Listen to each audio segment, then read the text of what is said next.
Lovely to see you again, or for the first time if you just came for the afternoon. I'm Omar Oakes, Editor-in-Chief of The Media Leader, and if you don't watch football, I promise to make this as inclusive as possible for you. This is a big story in media. I'm really pleased to be hosting this panel with two chaps from City Football Studios, and they'll explain to you what that is within Manchester City. For the uninitiated, Manchester City is quite a good football team nowadays.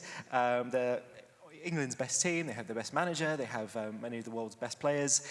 They're also becoming an interesting media property in their own right as well. We're going to talk about something that many of you may have seen, which is a Netflix docuseries which came out in April, Together, Treble Winners. A few years ago, the club was also featured in an Amazon Prime video series, All or Nothing. And we're really seeing how, it's not just Manchester City doing this, we're really seeing how football is transforming itself into this multifaceted operation, which is becoming really interesting to other media owners, to broadcasters, to brands, and we're going to talk about that.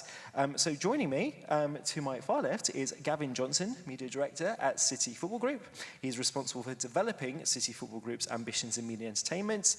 His role focuses on growing the brands and fan base by developing new and creative content. He was previously MD of Joe Media, which grew to become, get this, Digiday European Publisher of the Year in 2019.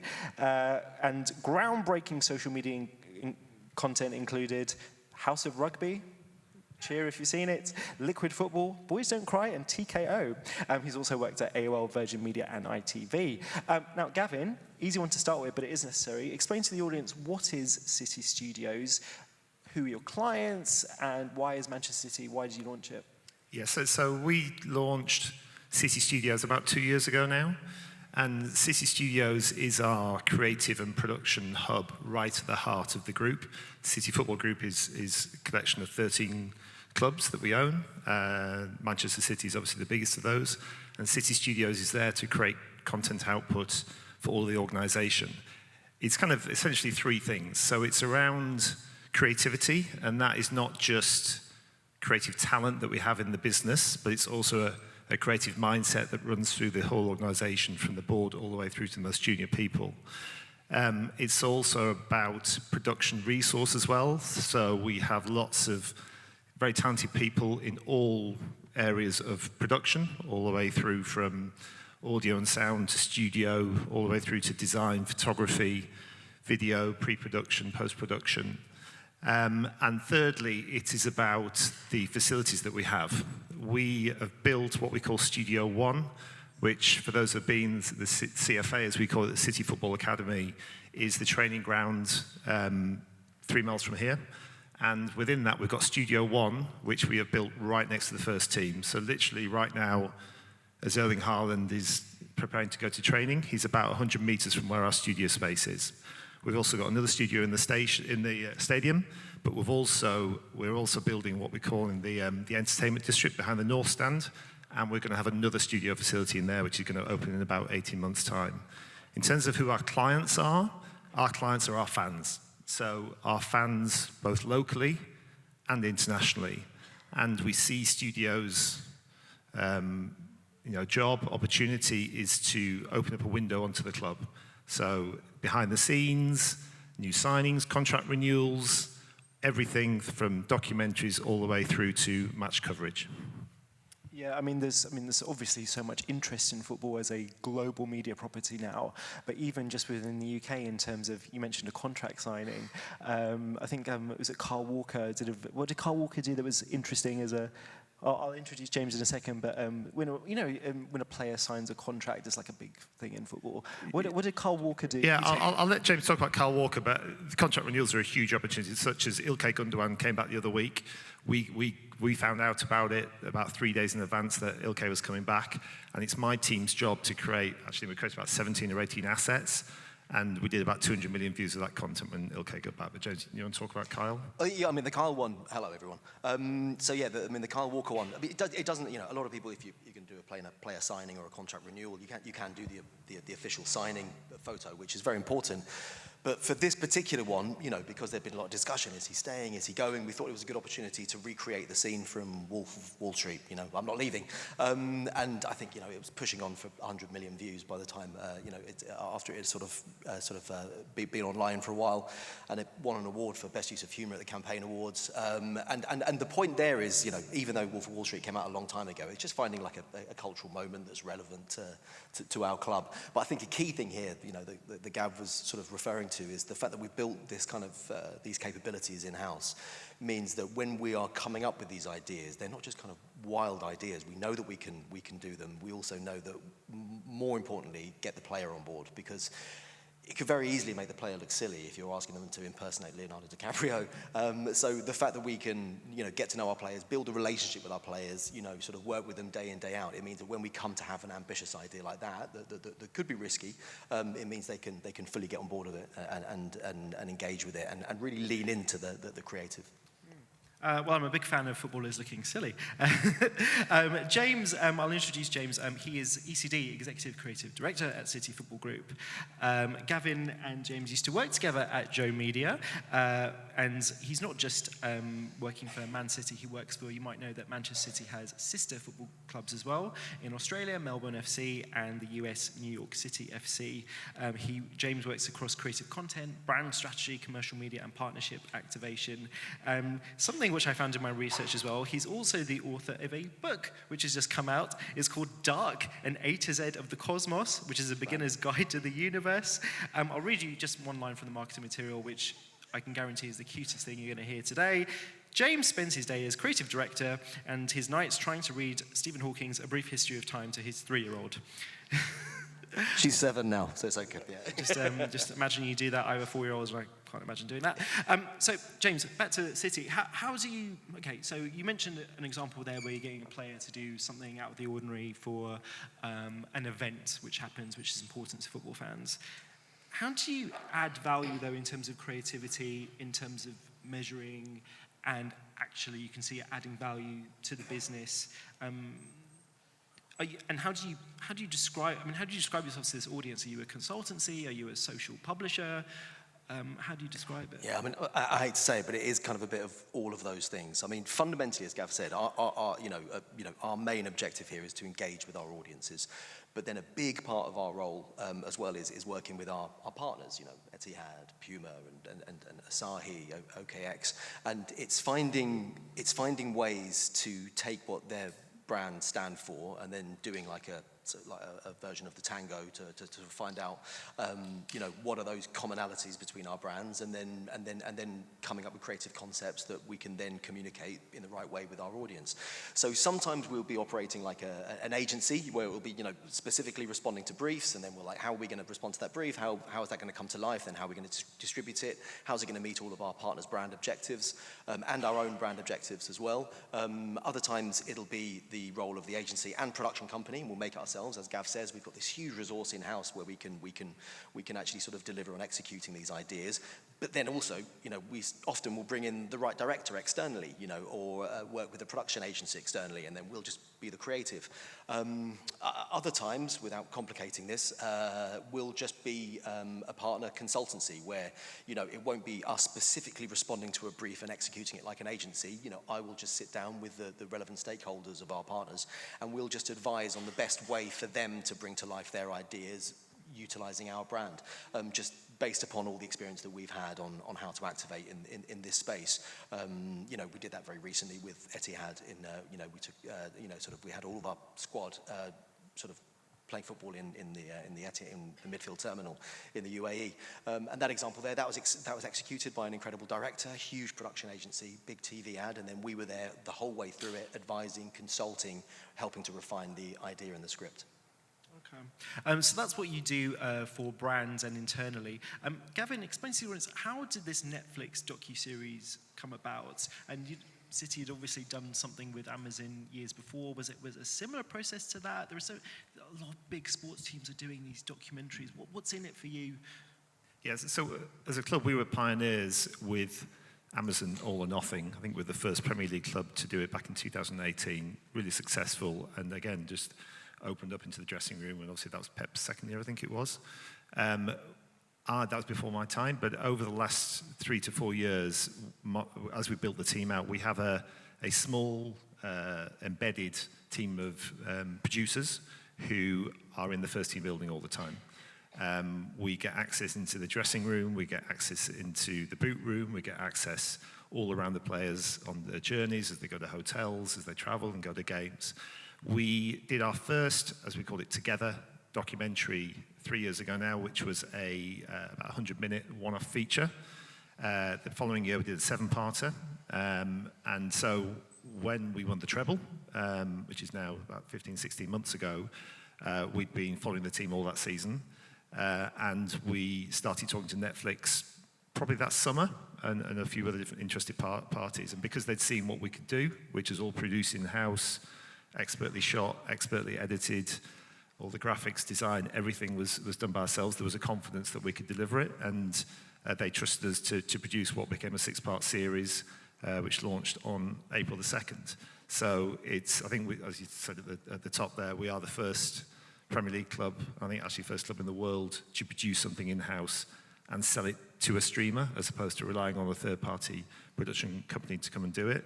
And it's gone really well. In the data we had after 3 months from Netflix, it's done twice as many views as the All or Nothing documentary done in 6 years. So it's done remarkably well.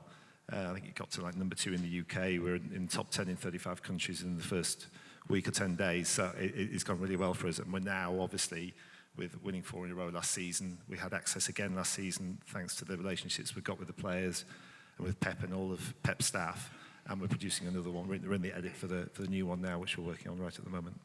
I mean, that's really interesting. I'm not sure how many people would have known that, as opposed to the Amazon documentary, you actually created the thing yourselves and distributed it through Netflix, if you like.